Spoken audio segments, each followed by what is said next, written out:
السلام علیکم ورحمۃ اللہ وبرکاتہ نحمده ونصلی علی رسوله الکریم اما بعد اعوذ باللہ من الشیطان الرجیم بسم اللہ الرحمن الرحیم لقد من اللہ علی المؤمنین اذ بعث فیہم رسولا صدق اللہ العلی العظیم۔ درود شریف پڑھیں۔ اللہم صلی علی سیدنا و شفیعنا و مولانا محمد بارک وسلم صلاۃ و سلام علیک یا رسول اللہ صلی اللہ علیہ وسلم۔ قمر رئیس یوٹیوب چینل۔ حضرات، آج کی یہ مبارک محفل عالی جناب بھائی محمد نسیم صاحب نے مختلف اور متعدد مقاصد کے تحت منعقد کی ہے۔ دعا کریں کہ اللہ تعالیٰ اس محفل میلاد شریف کو قبول فرمائے، ہم سب لوگوں کی حاضری منظور فرمائے، اور اللہ پاک اس محفل پاک کی شرکت کو ہم سب لوگوں کے لیے کفارہ سیئات اور ذریعہ نجات بنائے۔ آمین بجاہ سید المرسلین۔ ممبر نور پر علماء کرام اور شورائے اسلام کا ایک بڑا خوبصورت اور لمبا بڑا قافلہ موجود ہے۔ خصوصیت کے ساتھ پیر طریقت رہبر راہ شریعت حضرت علامہ الحاج الشاہ پروفیسر سید شمیم الدین صاحب نعمی، سجادہ نشین خانقاہ نعمیہ متن گھاٹ پٹنہ، اور محب گرامی پیر طریقت حضرت علامہ الحاج الشاہ محمد قسیم الحق صاحب اللہ سجادہ نشین خانقاہ تیغیہ یوسفیہ چاند الفقہ شریف، چند لمحوں کے لیے آپ کے درمیان حاضر ہیں۔ متردد ہوں کہ کس عنوان پر آپ سے گفتگو کی جائے۔ میں نے میلاد شریف کو اپنا عنوان رکھا ہے کہ میلاد شریف کیا ہے، اس کی برکت کیا ہے، اور یہ محفل میلاد شریف یا نبی کا میلاد پڑھنا کب سے چلا ہے۔ حضرات، میلاد شریف یعنی حضور کا میلاد پڑھنا یہ نہایت باعث خیر و برکت ہے، اور وہ محفل جس میں سرکار کی ولادت کا تذکرہ ہو، ان کی رضاعت کا، ان کی طفولیت کا، اور پھر ان کی سیرت وغیرہ کا بیان ہو، اس محفل کو محفل میلاد شریف کہتے ہیں۔ ایسی محفل جس میں نبی کا میلاد نہ پڑھا جائے، نماز کا ذکر ہوا، روزے کا ذکر ہوا، مگر سرکار کی ولادت نہ بیان ہوئی، ان کی رضاعت کا ذکر نہ ہوا، وہ دینی محفل تو ہو سکتی ہے پر محفل میلاد شریف نہیں۔ محفل میلاد شریف وہی محفل جس میں سرکار کی ولادت وغیرہ کا تذکرہ ہو۔ یہ کوئی نئی چیز نہیں ہے، بلکہ جتنی پرانی ہمارے مذہب کی تاریخ ہے، اتنی ہی پرانی محفل میلاد شریف کی بھی تاریخ ہے۔ صحابہ کرام رضوان اللہ تعالی علیہم اجمعین بھی سرکار کا میلاد شریف پڑھا کرتے تھے۔ اس زمانے کی جو محفل میلاد شریف ہوتی تھی وہ بڑے سادہ انداز میں، دو چار صحابی بیٹھ گئے اور ان روایتوں کو پڑھ کے سنا دیا گیا جن روایتوں میں سرکار کی ولادت کا تذکرہ، رضاعت کا تذکرہ ہے۔ بس اس زمانے کی محفل میلاد شریف بس یہی ہے، بہت سادہ انداز میں، اس کے لیے کوئی ظاہری اہتمام، اس کے لیے کوئی ظاہری رکھ رکھاؤ، ایسا کچھ نہیں تھا۔ بہت سادہ انداز میں اس زمانے کی محفل میلاد شریف تھی۔ حالات بدلے اور لوگوں میں کچھ ظاہری رکھ رکھاؤ کی بھی اہمیت آنے لگی، اور ظاہری رکھ رکھاؤ کی وجہ سے بھی لوگوں کے دلوں پر اس شے کی عظمت کا کچھ ہلکا پھلکا سکہ بیٹھنے لگا.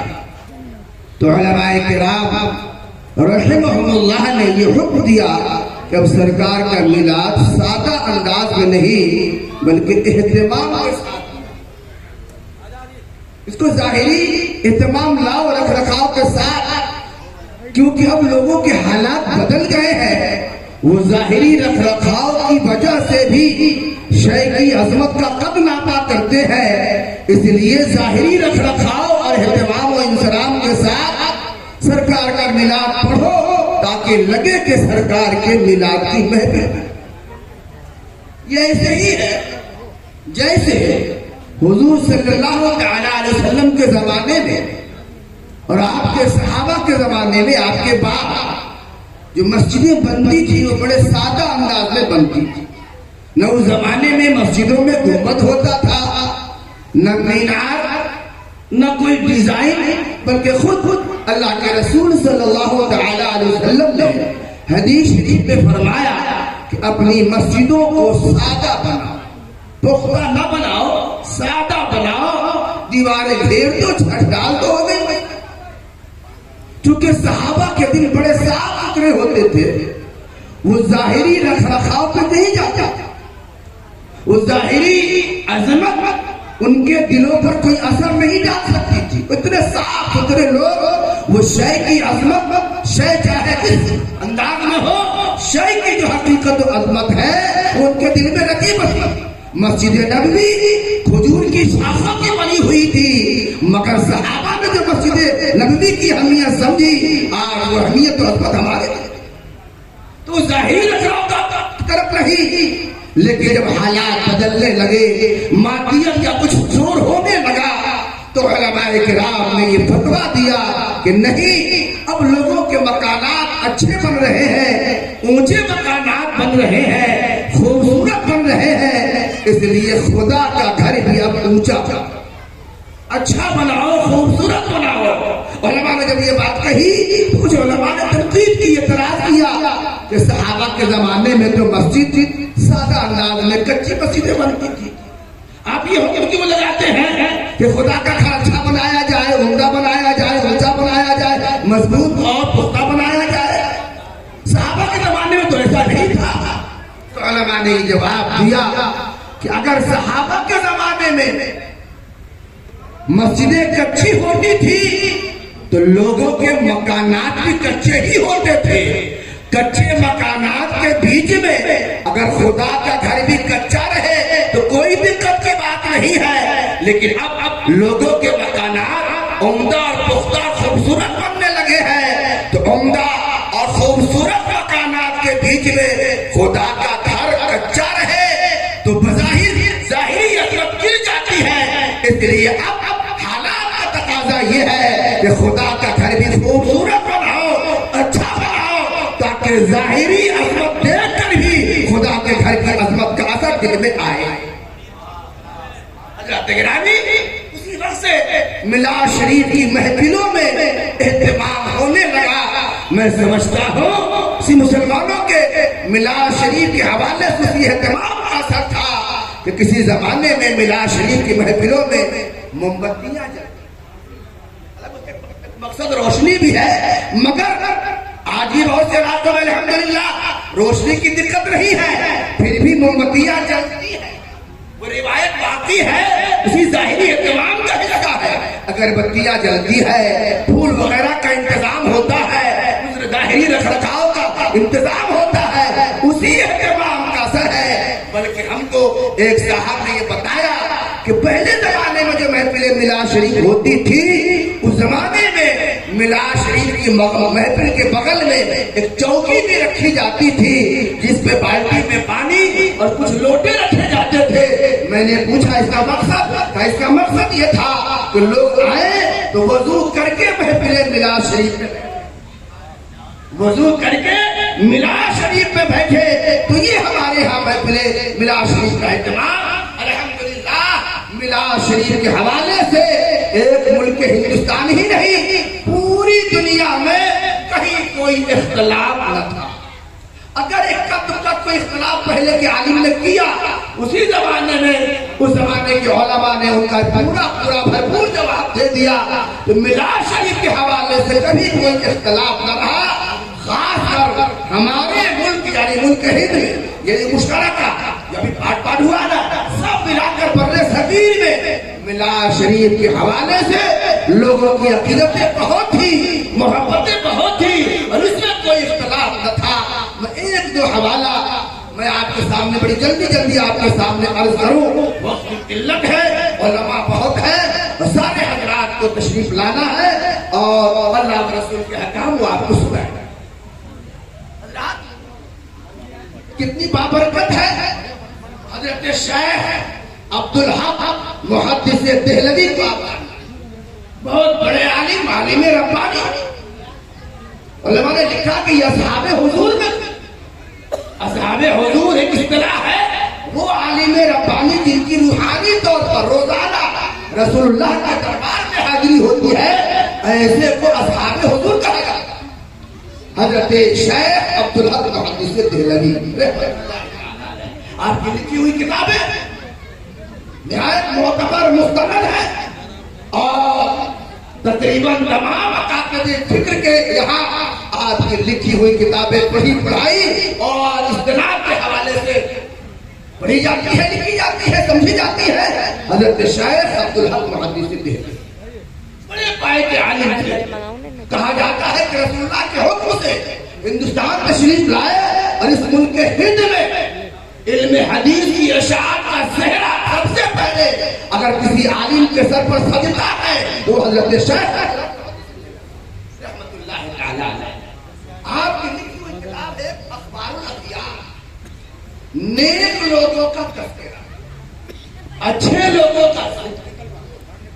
اسی اخبار الاخیار شریف حضرت شیخ اپنے کتاب کے اخیر میں چیپٹر باندھا، باب باندھا ہے. باب کا عنوان ہے، سرنامہ ہے باب مناجات در بیان قاضی الحاجات، اللہ کے دربار میں دعا کرنے کا بیان. اس چیپٹر میں انہوں نے کچھ تحریری دعائیں کی ہیں اللہ کے دربار. انہی دعاؤں میں سے ایک دعا آپ نے یہ بھی کی ہے، ایک جگہ یہ بھی لکھا اسی باب مناجات میں کہ پروردگار عالم عبدالحق کے پاس ایسا کوئی عمل نہیں ہے جس کی بنیاد پر میں یقین کروں کہ قیامت کے دن تو عبدالحق کی مغفرت کروا دے. ایسا کوئی میرے عمل میرے پاس میرے نامہ اعمال میں کوئی عمل نہیں ہے، مگر ہاں مولا ایک عمل ایسا ہے جس پر میں امید بلکہ یقین کرتا ہوں اس عمل کی بنیاد پر تو قیامت کے دن عبدالحق کی مغفرت کروا. اور وہ عمل یہ ہے کہ میں نے تیرے نبی کا میلاد پڑھا ہے، اور پھر اس میلاد شریف میں تیرے محبوب کی بارگاہ میں عقیدتوں کے ساتھ صلاۃ و سلام کا گجرا پیش کیا ہے. یہ عمل ایسا ہے کہ تجھ کو رد نہیں فرماتا. اسی عمل کی بنیاد پر مجھ کو پختہ یقین ہے کہ تو قیامت کے دن عبدالحق کی مغفرت. اخبار الاخیار بازار میں کتاب ملتی ہے، اردو میں ترجمہ اس کا چھپ چکا ہے. آپ حضرات یہ خریدیں، اپنے گھروں میں رکھیں، اور پھر میلاد شریف کی اہمیت و برکت و عظمت کیا ہے آپ اسے پڑھیں. حضرت شاہ ولی اللہ محدث دہلوی رحمت اللہ تعالی علیہ بہت پائے کے عالم، مجددانہ شان و شوکت رکھا کرتے تھے. آپ کی لکھی ہوئی کتابیں آج پوری دنیا میں پڑھائی جاتی ہے، ریسرچ ہوتا ہے، تقریبات وغیرہ، حجت اللہ بالغہ وغیرہ. بہت پائے کے عالم. اور خاص بات یہ ہے یہ ایسے عالم دین ہے کہ ہر مکتبہ فکر کے علماء ان کو اپنا عالم ہے. وہابی بھی ان کو اپنا عالم مانتا ہے، دیوبندی بھی ان کو اپنا عالم مانتا ہے، الحمدللہ ہم اہل سنت بھی ان کو اپنا عالم. حضرت شاہ ولی اللہ محدث دہلوی بڑے پائے. کہا جاتا ہے کہ ہندوستان میں علم دین کی خدمت پر یوں تو بہت سے علماء یا خاندانوں نے کیا، مگر دو خاندان کا علم دین کے حوالے سے بڑی خدمت رہی ہے. ایک خاندان خاندان ولی اللہ اور ایک خاندان خاندان آیا حضرت شاہ حضرت شاہ ولی اللہ محدث دہلوی اپنی کتاب فیوض الحرمین لکھتے ہیں کہ میں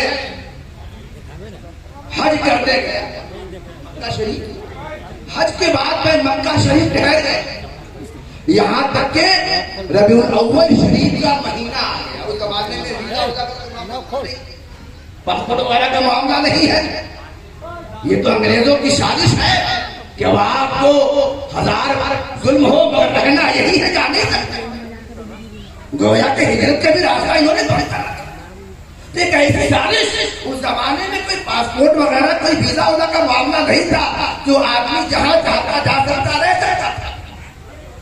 حج کرنے گئے، حج کیا، مکہ شریف میں ٹھہر گئے، 2-3 مہینے ٹھہرے کہ ربیع الاول شریف کا مہینہ آیا، فرماتے ہیں یہاں تک کہ 12 ربیع الاول شریف کی تاریخ تو میں نے دیکھا کہ اہل مکہ مولد النبی میں جا کر نبی کا میلاد شریف پڑھ رہے ہیں۔ مولد النبی کیا ہے؟ وہ جگہ جہاں ہمارے نبی صلی اللہ تعالی علیہ وسلم کی پیدائش، مولد النبی نبی پیدا ہونے کی جگہ۔ آج سے 40-50 سال پہلے تک وہ جو مولد النبی ہے وہاں مولد النبی کا بورڈ لگا ہوا تھا، مگر اب وہاں کی حکومت کو ہر چیز میں شیخ نظر آتا ہے، جھلک نظر آتی ہے، تو انہوں نے بورڈ ہٹا دیا، اب لائبریری کا بورڈ لگا دیا تاکہ لوگوں کو پتہ ہی نہ چل سکے کہ مولد النبی ہے کہاں۔ عاشقان مصطفیٰ جاتے تھے اور صلاۃ و سلام کے نذرانے وہاں پیش کرتے تھے، اسی کو روکنے کے لیے اور بند کرنے کے لیے انہوں نے وہ بورڈ ہٹایا اور لائبریری کا بورڈ لگا۔ اور ان کو پتہ نہیں ہے کہ اگر عشق سچا ہو اور محبت سچی ہو تو لیلا کے گھر کے پتہ پوچھنے کی ضرورت نہیں ہے، خوشبو بتا دیتی ہے کہ لیلا کا گھر کہاں ہے۔ آج وہ تو نہیں ہے، کوئی علامت نہیں لگی ہوئی ہے، مگر آج بھی الحمدللہ جو لوگ حج کرنے جاتے ہیں یا عمرہ کرنے جاتے ہیں وہ سرکار کے مولد النبی وہاں پہ جاتے ہیں اور درود و سلام کے گجرے پیش کر کے آتے ہیں۔ جو دوستوں پیارے بھائیوں، تو حضرت شاہ ولی اللہ محدث دہلوی فرماتے ہیں کہ میں بھی اس محفل میلاد شریف میں شریک ہوا، یعنی مولد النبی میں اہل مکہ جو سرکار کا میلاد پڑھتے تھے اس محفل میں مجھ کو بھی شرکت کی سعادت ملی۔ پتہ کیا چلا؟ مکہ شریف میں بھی سرکار کی محفل میلاد شریف منعقد ہوا کرتی تھی۔ جو لوگ کہتے ہیں کہ وہاں ایسا نہیں ہوتا، وہاں ایسا نہیں ہوتا، بھائی 70 سال پہلے ہمارا دین نہیں آیا ہے، ہمارا دین مکہ ہی سے آیا ہے، مدینہ ہی سے آیا ہے۔ 70 سال سے پہلے بھی کچھ ہوتا تھا، ذرا وہ بھی تو دیکھو۔ 70-80 سال پہلے سے جو کچھ ہوتا تھا وہ بھی تو دیکھو، کیونکہ وقت میں اتنی گنجائش نہیں کہ وہ تفصیلات آپ کا سامنے رکھی جائے۔ وہ تقریباً 350 یا 400 سال پہلے کا حضرت شاہ ولی اللہ محدث دہلوی ان کی کتاب، یعنی 400 سال پہلے کی بات، 400 سال پہلے۔ تو مجھ کو بھی اس محفل میں شرکت کی سعادت ملی تو میں نے دیکھا کہ آسمان سے انوار اتر رہے ہیں، نور کی بارش ہو رہی ہے۔ تو میں نے غور کیا، مراقبہ کیا کہ دیکھو کہ آخر یہ کیسا نور ہے اور نور کی بارش کیوں ہو رہی ہے۔ تو میں نے دیکھا، مراقبہ کیا تو مجھ پر یہ منکشف ہوا کہ جہاں رسول اللہ کا میلاد پڑھا جاتا ہے وہاں اللہ کی طرف سے ایسے ہی نور کی بارش ہوا۔ انوارے ملائکہ اور انوارے محفل یہ دونوں ملے ہوئے تھے۔ عزیزو دوستو اور پیارے بھائیو، یہ ہے میلاد شریف کی برکت۔ اور یہ محفل میلاد شریف کا انعقاد کسی موقع پر جو ہے ایمان کیا ہوتا ہے، یہ کوئی آج کی بات نہیں ہے۔ جتنا پرانا ہمارا دین ہے اتنا ہی پرانا ہماری محفل میلاد شریف کی تاریخ ہے۔